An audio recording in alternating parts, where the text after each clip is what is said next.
Hi everyone and welcome back to the channel for your dose of Vitamin K Smart Home.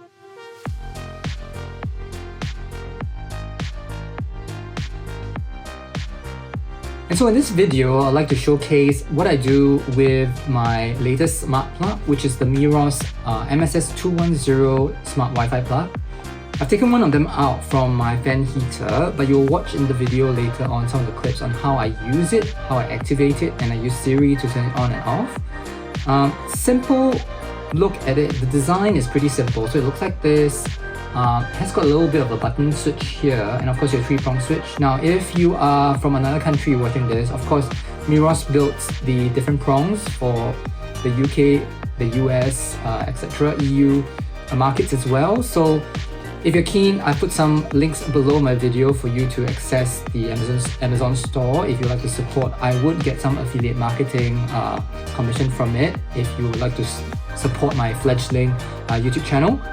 But this is a really good Wi-Fi plug because it's a lot smaller than the other ones I've tried.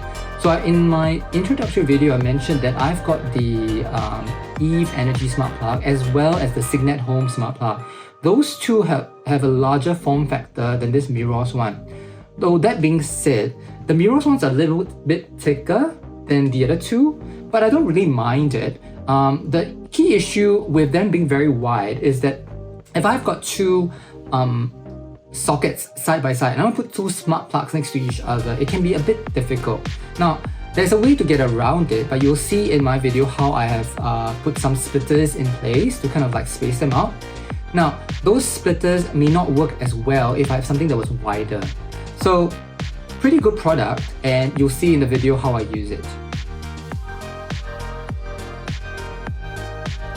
Right, so as mentioned, this is my setup for the Meross Wi-Fi smart plugs.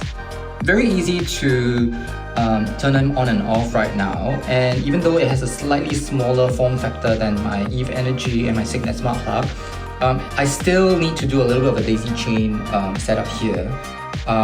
Interestingly, the plugs are on this side, on the side of the wall itself. I didn't have a choice in the design, but I'll need to put like splitters just to space them out. Even though they're kind of small, yes, however, still need to kind of space them out because of the splitters. Good thing about it though is the way I've plugged them in, I can easily just press and turn them on and off using the built-in switch on the smart plug itself. So it's a lot easier than me having to turn it on and off here now. So I can just leave this on and just press it on and off. Alright, so as you can see, and it turns on, you know it's green, that's my fan heater. Alright, I can turn it off. If I turn this on, this is for my hair iron. So you turn it on, and if I press again, it gets switched off. So the beauty of having a smart plug in order to control your dumb devices is the ability to use Siri to activate, to turn on or turn off your devices without having to actually be there to physically turn off the switch, like what I did earlier. The other way that it's great is that I can remotely monitor the status of the switches, whether they're on and off. As I mentioned, it's actually a major safety feature, the fact that I can remotely monitor the status of the switches. So I'm going to try and use Siri to turn them on and off with my voice. And I've named the smart plugs after the devices they're controlling. So let's try this. Please turn on the hair iron. So it's turned on, and I can also turn it off with my voice. Please turn off the hair iron.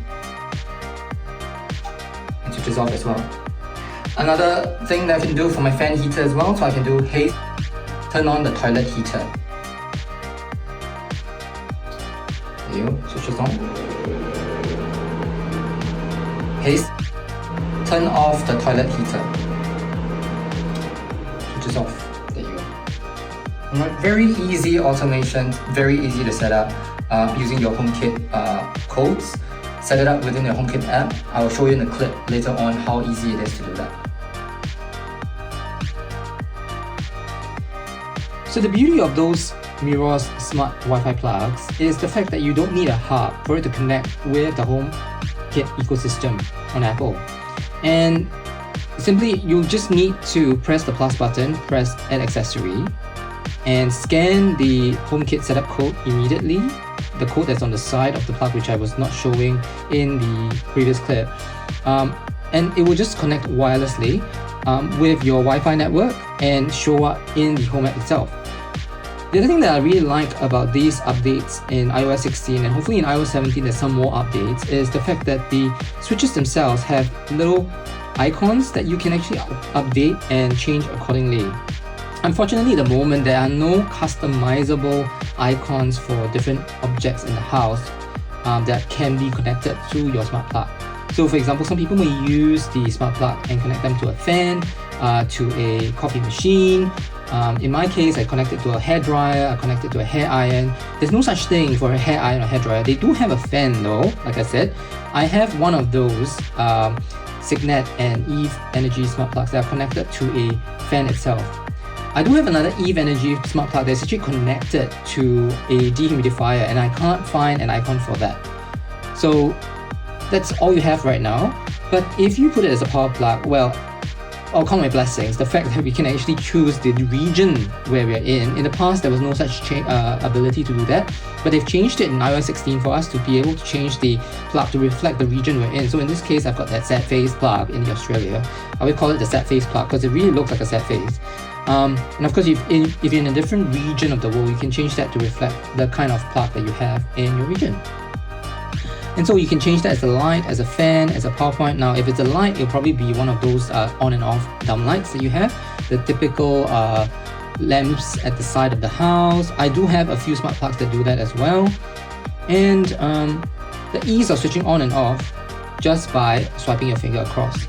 And of course, all these can be done remotely. So if you leave the house, you're able to actually just turn on and off these switches as long as you have a working internet connection. You've got 4G or you've got 5G. And you connect it, you can actually remotely check if your device is turned on and off. So that's the power of having a smart Wi-Fi plug. And so that concludes the video. Thank you very much for watching, and I hope that you'll like, subscribe, and hit the bell icon to be notified of any new videos that I post in the coming days. Stay tuned for your next dose of Vitamin K. See you soon.